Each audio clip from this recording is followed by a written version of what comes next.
So a lot of people commenting online at the moment about potential criminal cases. So this might be a good time to talk about contempt of court. Make sure none of you end up in prison. What is contempt of court? Well, um, it's just a name given to conduct that consists of interfering with the administration of justice. Okay. Um, all courts and tribunals that have some sort of judicial function, not merely administrative, are protected by the laws on contempt of court. At common law, it was only what we call courts of record, superior courts, that had inherent powers to deal with contempt. I mean, we've discussed this before in other videos about sort of courts of inherent jurisdiction and statutory courts. But yeah, sort of like the superior courts, like the Crown Court, the High Court, they can deal with contempt of their own jurisdiction. So-called inferior courts, like the magistrates' courts, that's dealt with on a statutory basis. There are two main forms of contempt. There's criminal and civil. The burden of proof in both cases, though, is to the criminal standard. Okay? And it's rather strange that we have criminal contempt and civil contempt, but that's not necessarily related to the sorts of proceedings.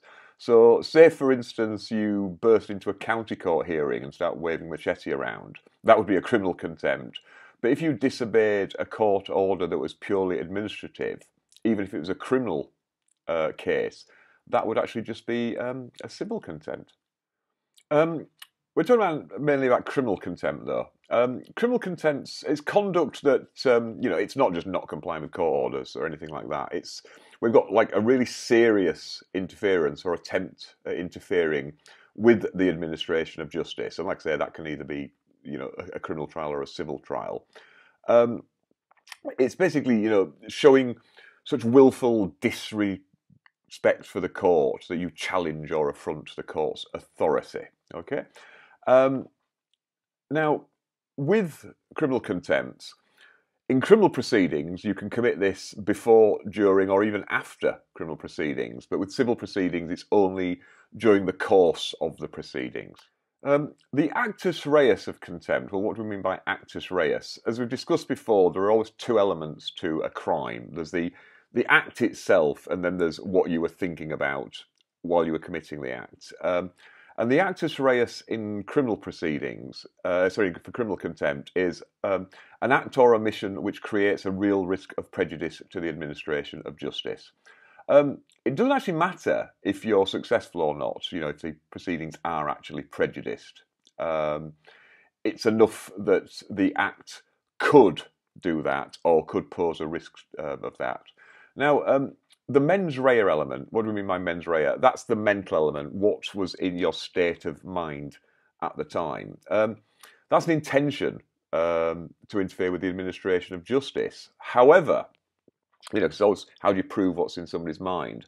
The courts are permitted to infer intention just from the circumstances. Okay? So all they actually need to show really is that you did something, the act you did was deliberate. Okay, but it doesn't really matter whether you personally knew that would interfere with the administration of justice. The courts can sort of say, well, we can look at all the surrounding circumstances, and that should have been obvious to you. When proceedings are actually active, as we say. Criminal contempt is a strict liability offence. Okay, so all that means is they just have to show that you deliberately did the act, but it doesn't matter what you really thought about. The outcome would be if your act had either prejudiced a trial or risked prejudicing a trial, then you commit the offence. What do we mean by active proceedings? Well, basically, it's when anybody's either been arrested and released, but still on bail, not just released and cleared, or if they've actually been charged with the offence, okay? And like I say, active proceedings, strict liability offence.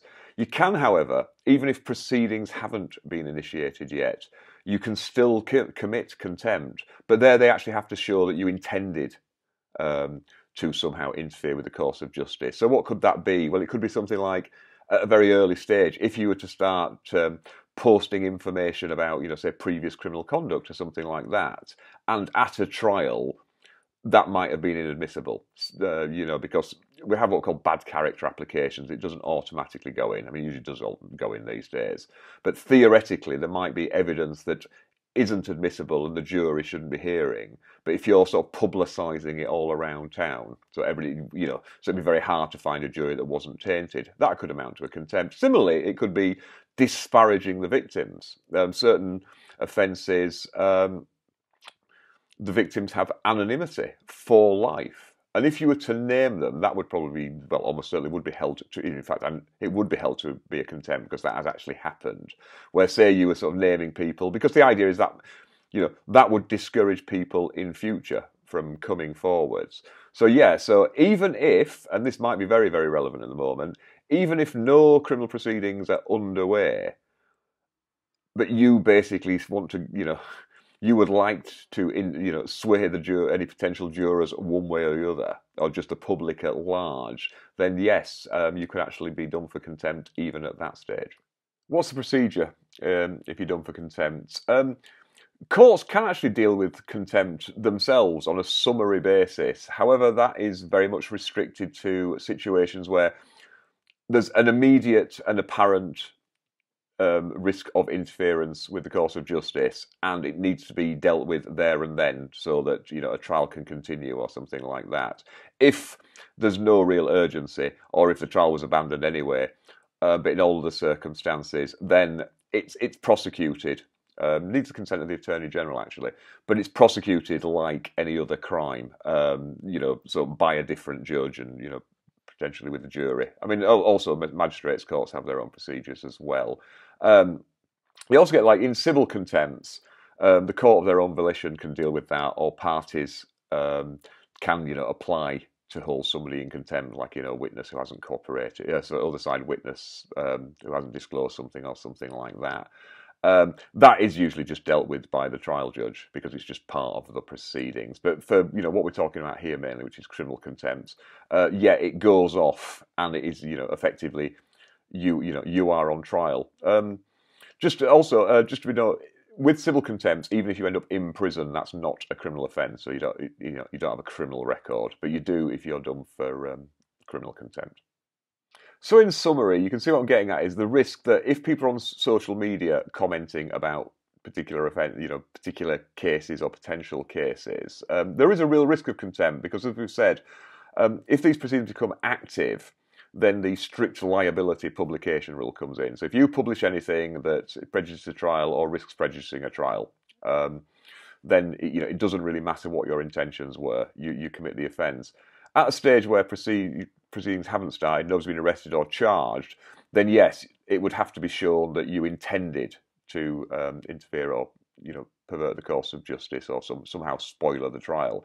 But like I say, that intention can be inferred from all the circumstances. So if you put a bunch of tweets out there making it very clear that you support one party or the other, or don't support one party or the other, whether that's the sort of complainants or potential defendants, then that could be shown. Say, well, look, here's the anonymous. This person has to one side, and here's all the tweets, and here's all the comments. So so just be very, very careful because like people do go to prison for these sorts of things. I mean, like I've mentioned in my other video about working as a night lawyer, one thing newspapers were really concerned about, and we had to watch out for, was contempt. I mean, in those circumstances, the papers would be paying fines. Theoretically, the relevant editor could go to prison. That didn't happen. But even though, say, ironically, the fines were less than you're paying out on a defamation matter, people were really, really concerned about contempt. So it is something to take very, very seriously.